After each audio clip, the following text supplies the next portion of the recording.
Hi guys! Welcome to the next class in topic 4.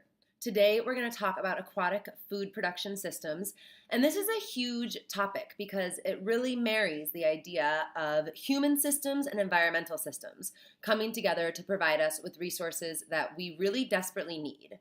So let's get started.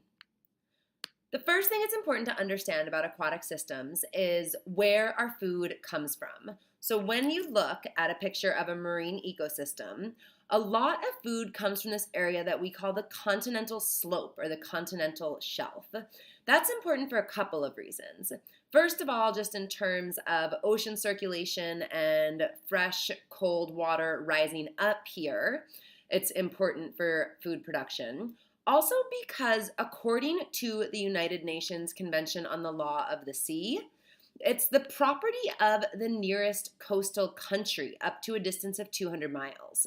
So when you think about aquatic food production and the money that's produced, that's a significant consideration.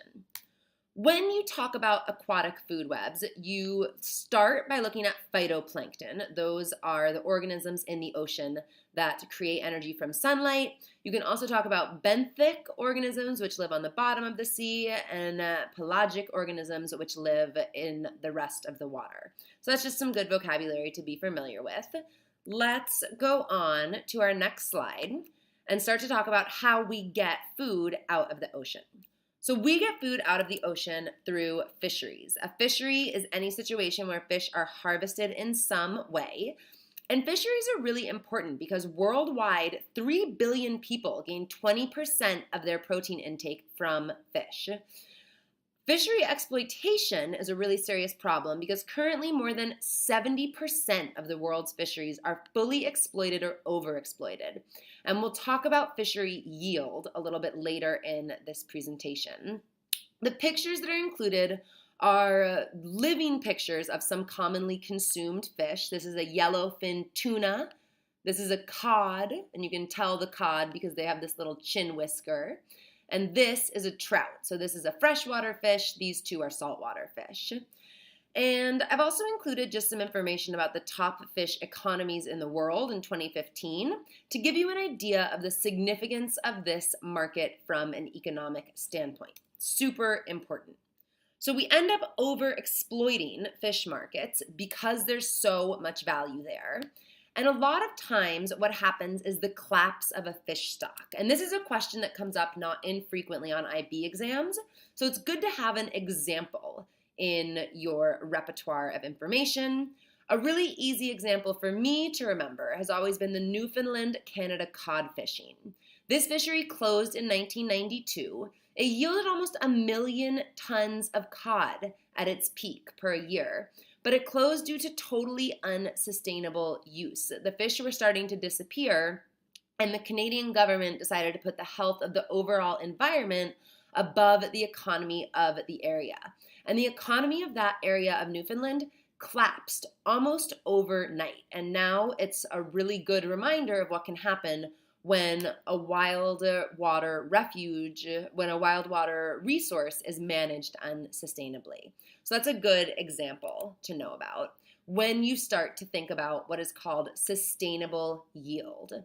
And when we look at sustainable yield, we are talking about the amount of natural income that can be exploited each year without depleting the original stock. Currently, we are operating way above sustainable yield. Our world catch is 90 million tons a year. 20 million come from aquaculture or fish farms, and 20 million tons come from bycatch, which is fish that are not intended in the catch allowance of the boat that's going out and are usually thrown back over the side of the boat, dead or definned. So this is useless dead fish. And we're going to look in the next slide at an example of a sustainable yield curve and how you calculate sustainable yield. So this is sort of a reimagining of the graphic that was on the last slide. If you look at a sustainable yield curve, this axis, the y-axis, is the yield. So you can have here a point of what they call maximum sustainable yield.